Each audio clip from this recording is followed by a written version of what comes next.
Los cínicos fueron unos filósofos muy particulares que promovieron en la antigua Grecia una filosofía para vivir felizmente la vida. No estaban muy interesados en las teorías, en eso se diferenciaban de otros como Platón. Lo suyo era más bien la práctica, la construcción de un carácter a través del hábito. Ningún cambio llegaba hablando. Los cínicos se reunían en un gimnasio llamado Cinosargo. En griego, Cinosargo significa perro ágil, de ahí que lo llamaran cínicos, lo cual significa similares al perro. Otros dicen que ese nombre se debía a que vivían todos juntos y en la calle, comiendo y orinando en la vía pública, como los perros callejeros. De cualquier forma, los cínicos estaban más que contentos de ser comparados con estos animalitos. Los cínicos más importantes fueron Antístenes y Diógenes. De hecho, Antístenes fue maestro de Diógenes. A su vez, el maestro de Antístenes había sido nada más y nada menos que Sócrates. Algunos decían que Antístenes era un Sócrates que se había vuelto loco. Por supuesto no estaba realmente loco, pero como su estilo de vida era tan diferente del resto, muchos cuestionaban su salud mental. Tanto Antístenes como Diógenes han dejado grandes anécdotas para la historia de la filosofía. Y debe quedar en claro que estas anécdotas tienen una importancia enorme a la hora de establecer qué pensaban estos filósofos. También nos sirven para percatarnos de que realmente vivían filosóficamente. Cuando un sacerdote le hablaba a Antístenes de las maravillas que le aguardaban a los hombres de fe en el más allá, Antístenes le dijo descaradamente: «¿Y entonces por qué no te mueres?». Los cínicos eran conocidos por su parresía, es decir, por su manera franca de hablar, siempre anteponiendo la verdad a los modales. Sobre Diógenes es quizás por todos conocida la anécdota de su encuentro con Alejandro Magno. Un día, Alejandro Magno, rey de Macedonia y conquistador de Grecia y otras tierras, hombre de gran poder y riqueza, se encontró con Diógenes, quien tomaba sol en la playa. Alejandro le dijo entonces a Diógenes: «Pídeme lo que quieras, soy el hombre más poderoso de la tierra». Entonces Diógenes replicó: «Quítate porque me tapas el sol». Estas dos anécdotas resumen perfectamente la filosofía cínica. Los cínicos rechazaban la sociedad con sus valores y costumbres. Esto significaba rechazar el valor de la riqueza, el poder y el placer sensual, aquel que se obtiene con la comida, el sexo, el vino, etc. No vivían como el resto. Para vivir se inspiraron en la naturaleza y particularmente en los animales. Su modelo de vida lo tomaron de animales como el sapo, el pez, el perro, etc. Era observando a estos animales como los cínicos iban descubriendo cómo debían actuar en su vida. No cultivaban la mayéutica socrática ni la dialéctica platónica. Su método era observar atentamente el comportamiento animal y hallar inspiración en él para transformar su carácter.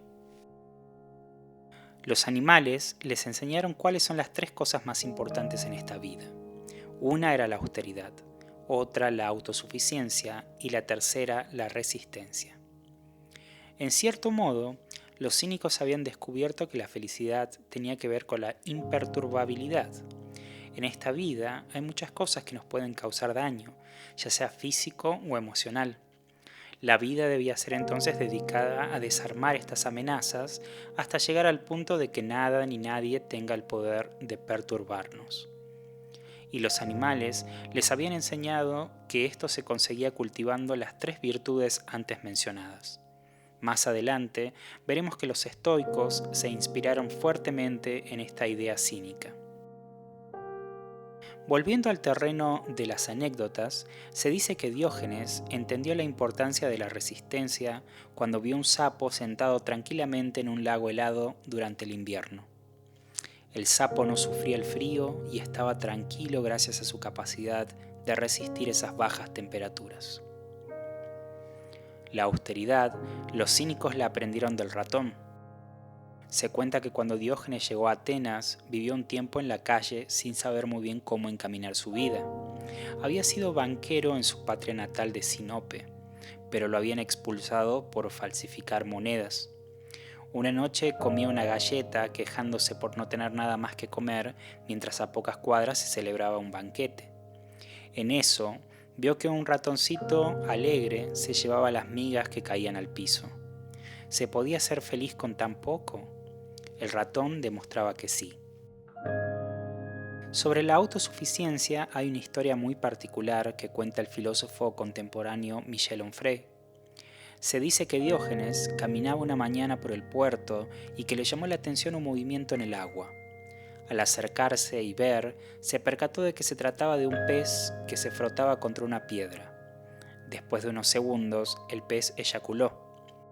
Diógenes había encontrado entonces su modelo de autosuficiencia. La felicidad para los cínicos estaba relacionada no con la posesión material ni tampoco con la fama o el prestigio, sino con un modo de ser. Había que ser austero, autosuficiente y resistente. Esas eran las virtudes que al hombre le garantizaban el triunfo sobre sus enemigos: el clima, la pobreza, la soledad, la dependencia, el exilio, la impopularidad, la enfermedad, etc. Diógenes era un ejemplo de todo esto. Se dice que vivía muy austeramente en un tonel de aceite reciclado y que sus únicas posesiones materiales eran un manto con el que se cubría su desnudez y con el que se tapaba de noche para dormir, un bastón y un plato. También se cuenta que se deshizo del plato cuando vio a un niño tomar agua usando solo sus manos como recipiente.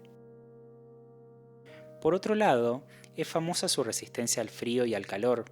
Se dice que paseaba prácticamente desnudo en invierno y tapado hasta la cabeza en verano.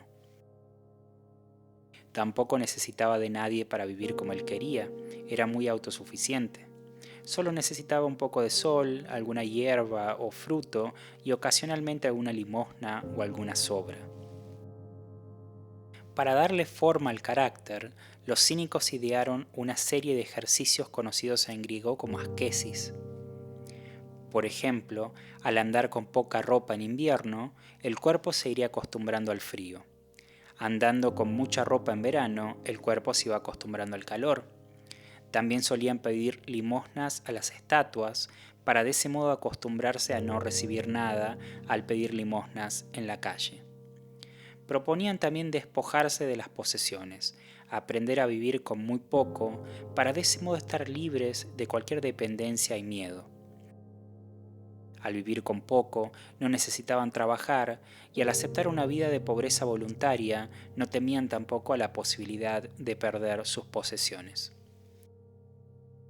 Por último, debemos mencionar que la escuela cínica fue muy inclusiva, llegando a contar entre sus filas con Hiparquía, una de las primeras mujeres filósofas.